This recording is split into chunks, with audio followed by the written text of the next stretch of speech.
नमस्कार दोस्तों, आज हम नज़रिए के महत्व को जानेंगे। एक आदमी मेले में गुब्बारे बेचकर गुजर बसर करता था। उसके पास लाल, पीले, नीले और हरे रंग इसके अलावा कई और रंग के गुब्बारे थे।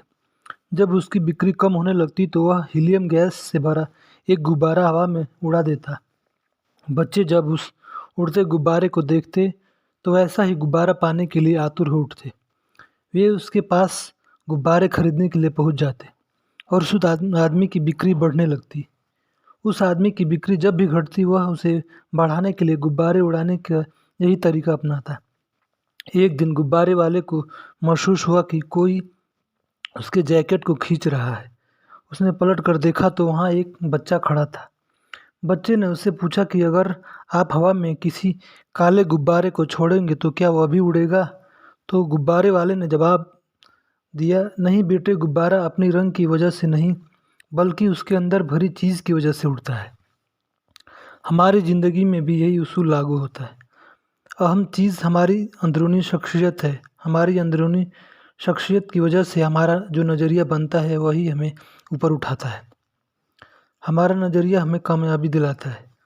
हार्वर्ड यूनिवर्सिटी द्वारा कराए गए एक अध्ययन के मुताबिक 85% मौक़ों पर किसी इंसान को नौकरी या तरक्की उसके नज़रिए की वजह से मिलती है, जबकि टैलेंट या नॉलेज की वजह से केवल 15% मौक़ों पर ही मिलता है। तो आइए एक और कहानी सुनते हैं। हीरो से भरा खेत। हफीज़ अफ्रीका का एक किसान था।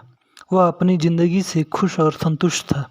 हफीज़ खुश इसलिए था कि वह संतुष्ट था। वह संतुष्ट इसलिए था कि वह खुश था। एक दिन एक अक्लमंद आदमी उसके पास आया। उसने हफीज़ को हीरे के महत्व और उनसे जुड़ी ताकत के बारे में बताया। उसने कहा कि अगर तुम्हारे पास एक अंगूठे जितना भी बड़ा हीरा हो तो तुम पूरा शहर खरीद सकते हो। वह अक्लमंद आदमी इतना कहकर चला गया। उस रात हफीज़ सो नहीं सका। वह असंतुष्ट हो चुका था। दूसरे दिन सुबह होते ही हफीज़ ने अपने खेतों को बेचने और अपने परिवार की देखभाल का इंतजाम किया और हीरे खोजने के लिए चल दिया। वह हीरे की खोज में पूरे अफ्रीका में भटकता रहा पर हीरे वहाँ नहीं मिले। फिर वह यूरोप में भी ढूंढा पर हीरे उसे वहाँ पर भी नहीं मिला। वह हीरे ढूंढते ढूंढते मानसिक और शारीरिक रूप और आर्थिक रूप पर पूरी तरह टूट चुका था। वह इतना मायूस हो चुका था कि उसने नदी में कूदकर जान दे दी। इधर जिस आदमी ने हफीज़ के खेत खरीदे थे वह एक दिन उन खेतों से होकर बहते वाले नाले में अपने ऊँटों को पानी पिला रहा था। तभी सुबह के वक्त उग रहे सूरज की किरणें नाले के दूसरी ओर पड़े पत्थरों पर पड़ी तो पत्थर चमकने लगे। यह सोचकर कि वह पत्थर उसके घर पर अच्छा दिखेगा, उन पत्थरों को अपने घर ले गया। उसी दिन दोपहर में हफीज़ को हीरे के बारे में बताने वाला आदमी खेतों के इस नए मालिक के पास आया। उसने उस जगमगाते हुए पत्थर को देखकर पूछा कि क्या हफीज़ लौट आया है? नए मालिक ने जवाब दिया, नहीं, लेकिन आपने यह सवाल क्यों पूछा? अक्लमंद आदमी ने जवाब दिया, क्योंकि यह हीरा है, मैं उन्हें देखकर पहचान जाता हूँ। नए मालिक ने कहा, नहीं, यह तो पत्थर है, मैंने इसे नाले के पास से उठाया है। आइए मैं आपको दिखाता हूँ। वहाँ पर ऐसे बहुत सारे पत्थर पड़े हुए।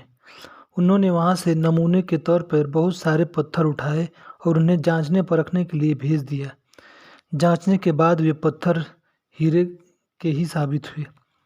इस कहानी से हमें यह सीख मिलती है कि जब हमारी नज़रिया सही होता है तो हमें महसूस होता है कि हम हीरे से भरी ज़मीन पर चल रहे हैं। हमें उनकी तलाश में कहीं जाने की ज़रूरत नहीं है, हमें केवल उनकी पहचान करना है। यहीं पर वीडियो समाप्त होती है दोस्तों। पूरा वीडियो देखने के लिए धन्यवाद।